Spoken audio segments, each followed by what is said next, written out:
Margherita অবৈধ কয়লা খনন কাৰ্য বন্ধ হোৱাৰ পিছত এতিয়া মেঘালয় আৰু মেঘালয়ৰ চালাং এই দুখন ঠাইৰ পৰা অবৈধভাৱে এক সিন্ডিকেট চক্ৰই একেবাৰে জুগিৰগোপালৈ লৈ আহে। জুগিৰগোপা তাত পুলিচ এন্ট্ৰি হয় আৰু জুগিৰগোপাৰ পৰা আন এটা সিন্ডিকেট বাহিনীয়ে ধুবুৰীলৈ লৈ আনে। এই অবৈধ কয়লা জুগিৰগোপাৰ পৰা ধুবুৰীলৈ সৰবৰাহ হৈ আছে আৰু আমি দেখিছোঁ যে ধুবুৰী জিলাৰ প্ৰশাসনে এই ক্ষেত্ৰত একেবাৰে গভীৰ নিদ্ৰাত মগ্ন হৈ আছে।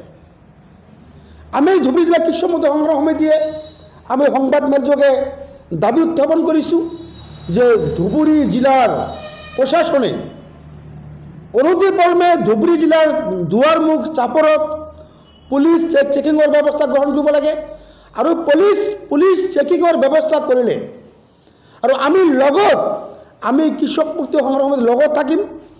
শ ট্ৰাক যে ডেইলি প্ৰতিদিন ৰাইটত অবৈধ কয়লাৰ ট্ৰাক যে সৰবৰাহ হৈ আছে ইয়াৰ তথ্য আছে, প্ৰমাণ আছে। যদি পুলিচে ইয়াৰ চেকিং ব্যৱস্থা কৰিব লাগে আৰু আমি কৃষক সংগ্ৰাম সমিতিৰ লগত থাকি আমি সেই বস্তুবিলাক দেখুৱাই দিম, গাড়ীবিলাক দেখুৱাই দিম। যদি তেওঁলোকে আমাৰ সন্দেহ হৈছে যে কিয় ধুবুৰী জিলাত এই অবৈধ অভাৰলোডিং থকা কয়লা ট্ৰাকবিলাক ধুবুৰী পুলিচে জব্দ নকৰে। আমাৰ সন্দেহ হৈছে ধুবুৰী জিলা প্ৰশাসন ইয়াৰ লগত জড়িত আছে নেকি। যদি জড়িত নাই তেনেহ'লে ধুবুৰী জিলা প্ৰশাসনে অনতিপলমে কালিৰ পৰাই চাপৰত এখন পুলিচ চেকিঙৰ ব্যৱস্থা গ্ৰহণ কৰিব লাগে আৰু পুলিচ চেকপোষ্ট বহোৱাৰ লগে লগে আমি কৃষক সংগ্ৰাম সমিতিয়ে আমি পুলিচক সহযোগ কৰিম।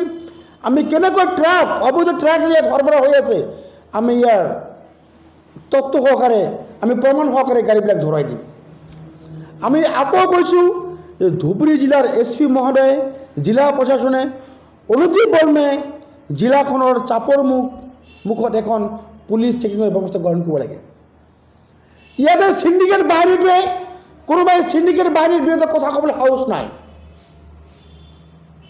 গতিকে এই অবৈধ মেঘালয়ৰ পৰা জুগিৰগোপা আৰু জুগিৰগোপাৰ পৰা এটা চক্ৰই যে ধুবুৰীলৈ এই অবৈধ কয়লা ট্ৰাক ভৰ্তি কয়লা যে সৰবৰাহ কৰি আছে কথাখিনি আমি গম পাইছোঁ।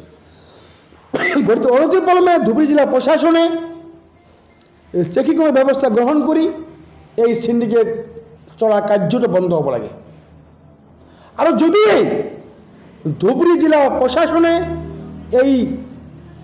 এই চেকিঙৰ ব্যৱস্থা নকৰে, চেকপোষ্টৰ ব্যৱস্থা নকৰে, আমি ভাবিবলৈ বাধ্য থাকিম যে ধুবুৰী জিলা প্ৰশাসন নিশ্চয় এই সিন্ডিকেট বাহিনীটোৰ লগত জড়িত আছে।